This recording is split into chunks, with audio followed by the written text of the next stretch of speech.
Relatos mágicos y bautizos de medianoche. Bienvenidos y bienvenidas a un nuevo podcast de Relatos mágicos y bautizos de medianoche del Instituto Arcano Paracelso. En el día de hoy nos corresponde el podcast de nuestra sección La historia secreta de, donde estamos hablando acerca de diferentes episodios históricos de la historia de Chile no contadas por la historia oficial. En el podcast de hoy vamos a hablar sobre el cadáver perdido de Manuel Rodríguez. ¿Cómo se puede entender que uno de los próceres de nuestra independencia haya sido asesinado a días de conseguido el triunfo por nuestro llamado padre de la patria? Que su cuerpo haya sido abandonado a merced de ratones y pájaros durante días y que su funeral haya sido un mero enterramiento clandestino? Más aún, que hasta el día de hoy existan dudas sobre su real paradero y que, manejando herramientas técnicas de última generación, la justicia se niegue a periciar sus restos para despejar la incógnita. Para comprender la niebla de misterio que rodea los restos del guerrillero Manuel Rodríguez, hay que conocer antes un poco de su historia. Manuel Javier Rodríguez y Erdoíza nació alrededor del 25 de febrero de 1785, hijo del peruano Carlos Rodríguez, oriundo de Arequipa, y de la chilena María Loreto Erdoíza. Vivió de niño en Santiago en la casa que ocupaba la esquina de Agustinas con Morandé, a una cuadra de la de los hermanos Carrera, con quienes peluceaba de lo lindo por las calles de la capital colonial, desordenados y cimarreros. La ocupación de Napoleón de España lo sorprendió con 25 años, abogado y políticamente inquieto. Se sumó a Carrera en la primera asonada independentista sable en mano, pero las tropas realistas aplastaron al ejército patriota en el llamado desastre de Rancagua. Entonces tuvo que huir a Argentina junto con todos los revoltosos, mientras volvía el orden a Santiago, donde se perseguía a los conspiradores y se levantaba la bandera española en todas las plazas. En Rancagua se consolidó, además, el odio parido entre O'Higgins, leal a la logia lautarina, y José Miguel Carrera, un autónomo irreductible. Por cierto, Rodríguez estaba con este último y sería esta la raíz de su tragedia. Es en Argentina donde comienza su leyenda. San Martín le ordena regresar a Chile como agente secreto. Manuel Rodríguez fue nuestro James Bond. Se disfrazó, organizó guerrillas, robó documentos, se enfiestó y tocó guitarra en las casas de remolienda. Enamoró a las nenas y huyó muchas veces de la autoridad por los tejados de Santiago. Todo con 1,60 m de altura y un nombre clave ridículo: Chancaca.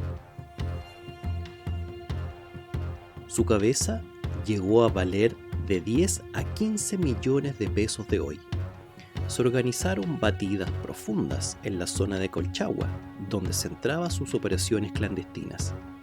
Se llegó a decir de que Manuel Rodríguez no existía, que era el nombre de muchos guerrilleros, porque no podía aparecer en tantos lugares a la vez, y se tejieron 1000 leyendas. Se mencionó que conocía un pasaje secreto en la cordillera, llamado de las 24 horas, por la cantidad nimia de tiempo para la época que demoraba en pasar y regresar de Argentina. Atacaba haciendas realistas para financiar sus acciones, pero repartía parte del botín entre la gente del lugar.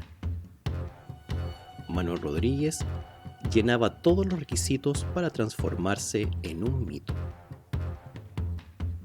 En 1817, todos en Santiago sabían que se venía una invasión independentista a través de la cordillera. Al igual que en Europa en 1944, solo faltaba saber por dónde llegaría. El ejército español estaba dividido entre los pasos del norte de Santiago y los del sur, pero las guerrillas de Rodríguez los obligaron también a mandar destacamentos a la zona centro-sur del país. Cuando por fin llegaron a los Andes, agotados, fueron rápidamente masacrados en la llamada Batalla de Chacabuco por una oleada de argentinos al mando de José de San Martín. Los realistas huyeron entonces hacia el sur de Chile, entregaron Concepción y se atrincheraron en Talcahuano, a la espera de las tropas que llegarían por barco desde Perú. Representaban a uno de los imperios más poderosos del planeta. Seguro recibirían tropas y armas, avanzarían hacia Santiago y recuperarían esta capitanía de mierda de manos de esos hijitos de papá que jugaban a la guerra. Mientras tanto, en Santiago se afianzaba un gobierno patriota al mando de Bernardo O'Higgins, puesto ahí por San Martín para proteger los intereses de la logia lautarina a la que nuestro Bernardo pertenecía. Y a Rodríguez se le entregó una gobernación. Allí fue cuando, de malos manejos, y lo destituyeron.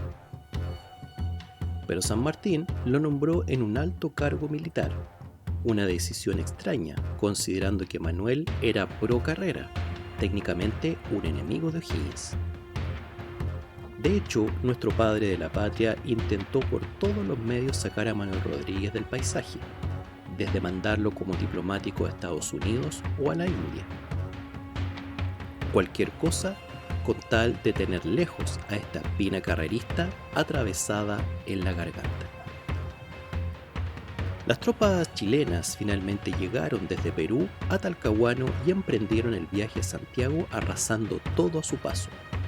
O'Higgins encabezó las tropas que salieron a detenerlos, pero fueron masacrados en Cancha Rayada, al norte de Talca. Sorprendidos de noche, confusos y aterrorizados, los patriotas se dispersaban entre sí en un griterío infernal. Fue una carnicería atroz y la huida un ejercicio de tiro. A Santiago llegó la noticia en el Cabildo y Manuel Rodríguez llamó a la calma, lanzando su famosa proclama: «Aún tenemos patria, ciudadanos». ¿Qué pensó el guerrillero en ese momento que lo impulsó a decir que O'Higgins había muerto y que San Martín huía en esos instantes a Argentina? ¿Estaba solo mal informado o vio la oportunidad de que los carreristas tomaran el liderazgo del proceso? El punto es que, aunque no lo recordemos mucho, el guerrillero Manuel Rodríguez asumió como director supremo interino de Chile, por un día o dos, hasta el retorno de Bernardo O'Higgins, malherido desde Talca. En ese lapso formó el famoso cuerpo de los Húsares de la Muerte, tropa heterogénea de aristócratas y arrabaleros desordenados que llegaron a contar con 200 hombres divididos en dos compañías. Una de ellas era dirigida por Ramón Allende Garcés, bisabuelo de Salvador Allende. ¿Cómo afectó el desastre de Cancha Rayada a nuestro héroe? El temor de la logia lautarina a que los carreristas se hicieran con el liderazgo en ese momento de debilidad aceleró el proceso contra los hermanos de José Miguel en Mendoza. Ambos fueron fusilados, acentuando a niveles límite la enemistad entre las facciones independentistas chilenas. José Miguel Carrera llegó a escribir proclamas públicas pidiendo el ajusticiamiento de O'Higgins y San Martín. En Santiago, las opiniones estaban divididas, pero todos condenaban que los argentinos hubieran fusilado a los nuestros y el ambiente se puso espeso entre los carreristas y las autoridades. Mientras tanto, los españoles avanzaban sobre Santiago para dar el golpe definitivo. San Martín encabezó la planificación de la batalla final, ya que se sabía que iba a pelear en los campos de Maipú. Si eran derrotados, Santiago estaba perdido. El argentino determinó que los Húsares de la Muerte no participarían del ataque, sugirió que no tenían el entrenamiento militar apropiado. Nunca sabremos claramente por qué tomó esa decisión. Hay fuentes que dicen que no participaron del combate, pero sí se les habría encargado la persecución de las tropas realistas que huían y que se habían atrincherado en la hacienda de Los Pejos. No muy buena publicidad, en todo caso, dado que la masacre irracional de realistas en ese combate no es algo que los chilenos quisiéramos tener en nuestros recuerdos. Pero, ¿en qué pensaba Manuel Rodríguez en la víspera de la batalla decisiva? Quizás no en Maipú, ni siquiera en su peligrosa posición como carrerista en un gobierno lautarino, sino en Francisca de Paula Segura, allá en el sur, en Pumanque, y en el secreto mejor guardado de la época. El guerrillero, el hombre más popular de la época, según el cronista norteamericano Samuel Hyde, había dejado embarazada a la hija de 15 años de un aristócrata de Colchagua, y solo días atrás había sido padre de Juan Esteban Rodríguez Segura, el que sería su único hijo ilegítimo, al que prácticamente no conocería. A pocos días de la resonante victoria de Maipú, una reunión en el Cabildo de Santiago se convirtió en una pedida de explicaciones al gobierno por el fusilamiento de los hermanos Carrera. Manuel Rodríguez ingresó a caballo junto a un amigo al Palacio de Gobierno, que hoy es el Museo Nacional en la Plaza de Armas, para increpar a O'Higgins. El director supremo no aguantó más y lo detuvo definitivamente por revoltoso y pendenciero, enviándolo engrillado al regimiento de cazadores. Ya no lo soportaba y, de algún modo, esta última acción de agravio público selló la muerte del coronel Rodríguez. El traslado a los Andes, donde se reubicaría el regimiento para evitar los vicios de la ciudad, es toda una seguidilla de contradicciones, malentendidos y declaraciones cruzadas. El punto es que en algún momento del viaje, el 26 de mayo de 1818, Manuel Rodríguez fue separado del grupo en el sector de Cancha del Gato, en las afueras de Tiltil, y de pronto todos, incluida la gente del pueblo, escucharon dos fuertes detonaciones de armas de fuego. La tropa se sobresaltó. Apareció el teniente Antonio Navarro muy alterado, diciendo que Rodríguez había intentado huir y había tenido que ajusticiarlo. Luego ordenó tomar las armas y seguir el camino. Todos estaban choqueados. ¿Manuel Rodríguez muerto? Me imagino ese viaje, en silencio, lleno de dudas. ¿Cómo saber realmente qué había ocurrido? La caravana siguió su camino con una ausencia tremenda en sus filas. La leyenda de la resistencia contra los españoles, el fantasma que había aterrorizado a los realistas, ya no estaba, y ellos lo habían asesinado. ¿Pensarían en cómo los recordaría la historia mientras avanzaban en silencio por la ruta hacia los Andes?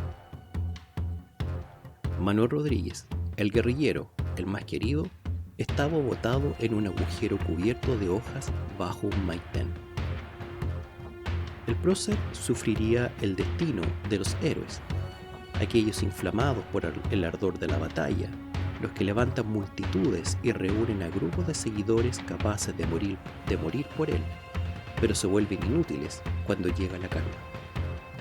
Cuando se consigue el objetivo, pueden ser incluso un obstáculo molesto para los administradores del triunfo. Se dice que el propio Manuel habría dicho: si fuera director supremo y no encontrase quien me hiciese la revolución, me la haría yo mismo. Durante el juicio por el asesinato de Rodríguez, que recién pudo llevarse a cabo en 1823, cuando Higgins ya estaba exiliado en Perú, expulsado por dictador e inepto, el teniente Navarro acusó a Bernardo Monteagudo, alto funcionario de la logia lautarina, de haberle dado la orden de matar a Manuel Rodríguez. El reloj robado al cadáver del guerrillero había sido su perdición. Al intentar venderlo, fue reconocido y asociado al asesinato de inmediato. pero el juicio fue ligero, poco profundo y mal documentado, sin mencionar que no existía la posibilidad de periciar el cadáver de la víctima porque nadie sabía dónde estaba enterrado. Manuel Rodríguez fue, de algún modo, nuestro primer detenido desaparecido, dice Alfredo Sepúlveda. Durante años nadie supo qué ocurrió con los restos del héroe. El paradero del personaje más carismático de nuestra independencia era un absoluto misterio para todo el país, excepto para Tiltil. En el pueblo, todos sabían perfectamente lo que había pasado. Era el secreto que un pueblo entero había guardado por décadas en su corazón. El cadáver del guerrillero estuvo abandonado en la cancha del Gato junto a antiguas tumbas indígenas durante días, expuesto a los animales y el clima. El temor al gobierno implacable de O'Higgins le impidió tomar acciones, hasta que, al parecer, unos 5 días después, un mes según otras versiones, el juez local, Tomás Valle, se decidió a recoger en secreto lo que quedaba de Manuel Rodríguez. Una noche, junto a otras personas, levantaron los restos putrefactos y los envolvieron en un capacho de cuero para llevarlo hasta la iglesia de la Merced de Tiltil. Casi 80 años después, cuando el gobierno de Pedro Montt ordenó la creación de una comisión para la búsqueda de los restos del prócer, se entrevistó a los últimos testigos vivos que recordaban vívidamente el cortejo fúnebre clandestino que atravesó el pueblo esa noche. Sombras iluminadas por chonchones llevando un bulto hacia la iglesia, bulto que todos en el pueblo siempre supieron que se trataba del guerrillero. Tomás Valle había además juramentado a todos sus colaboradores guardar el secreto por temor a las represalias del gobierno de Santiago. Sus hijos encontrarían con posterioridad un papel escrito de su puño y letra que también mantuvieron en el secreto familiar por décadas. Si alguna vez se buscan los restos de Manuel Rodríguez, sépase que fueron enterrados por mí en la capilla de Tiltil, en el presbiterio. Hoy parece increíble que durante tanto tiempo el nombre del guerrillero fuera materia proscrita y se pronunciara en secreto. Era una sombra sobre nuestra historia, una culpa. Incluso O'Higgins había declarado, según Barros Arana, ese fue un error doloroso de la logia lautarina. Esa culpa se hizo gesto en 1894, cuando el gobierno chileno creó una comisión especial de relevancia nacional específicamente para la búsqueda del cadáver de Manuel Rodríguez. Se designó presupuesto y personal que entrevistó y recogió declaraciones fragmentadas en todo el pueblo de Tiltil, testigos, hijos, nietos y archivos, hasta que se supo que, en 1854, unos albañiles habían removido el suelo del presbiterio de la iglesia para hacer unos arreglos y habían encontrado restos humanos desordenados y sin ataúd. Asustados, habían repuesto las baldosas sin dar aviso a las autoridades.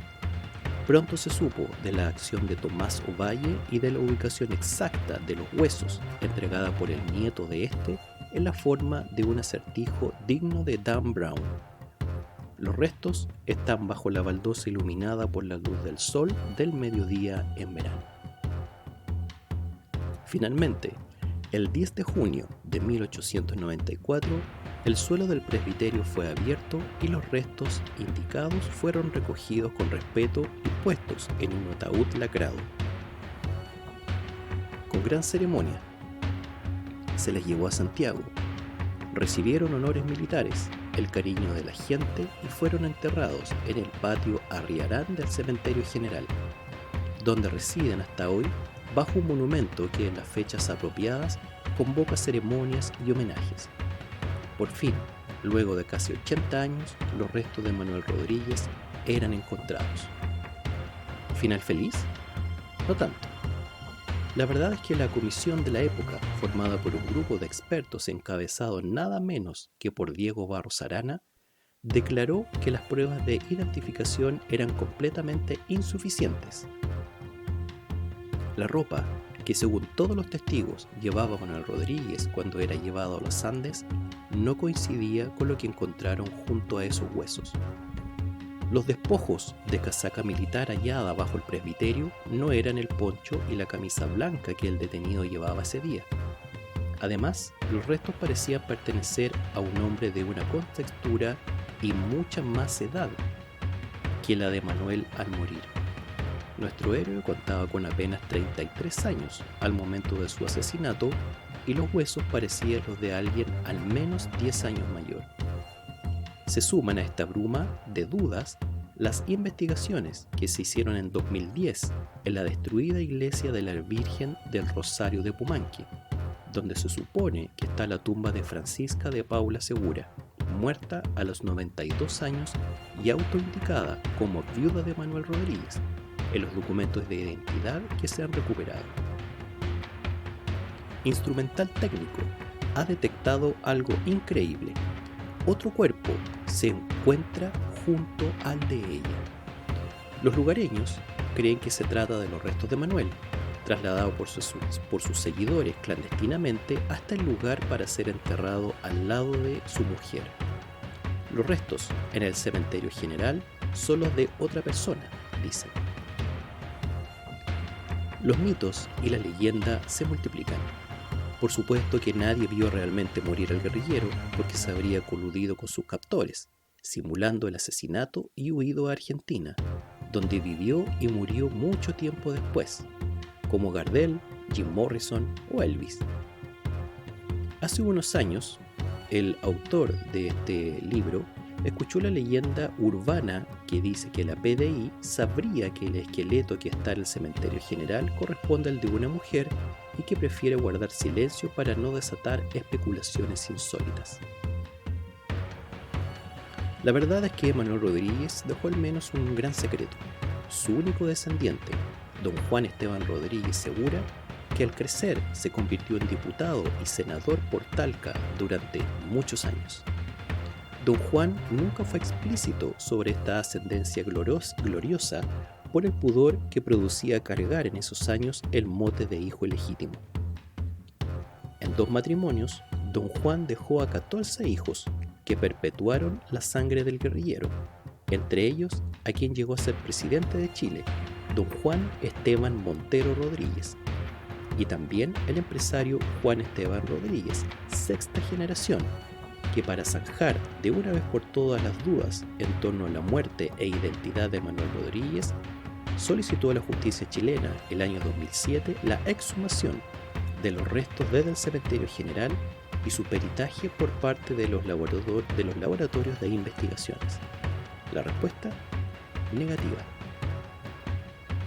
El folio 29034 del 24 de junio de 2008 de la Contraloría General de la República rechazó la petición y cerró la posibilidad de resolver uno de los misterios pendientes más grandes de nuestra historia.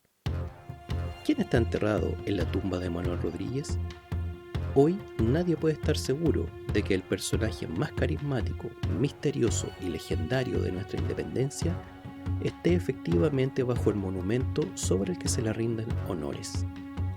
Manuel Rodríguez y Erdoíza nuevamente se disfraza, huye, confunde y elude a casi 200 años de su muerte. Esta ha sido la historia del podcast de hoy, de nuestra sección La historia secreta de, donde hemos hablado acerca del cadáver perdido de Manuel Rodríguez. Este ha sido el podcast de hoy de relatos mágicos y bautizos de medianoche del Instituto Arcano Paracelso. Nos vemos como siempre en un próximo podcast. Relatos mágicos y bautizos de medianoche.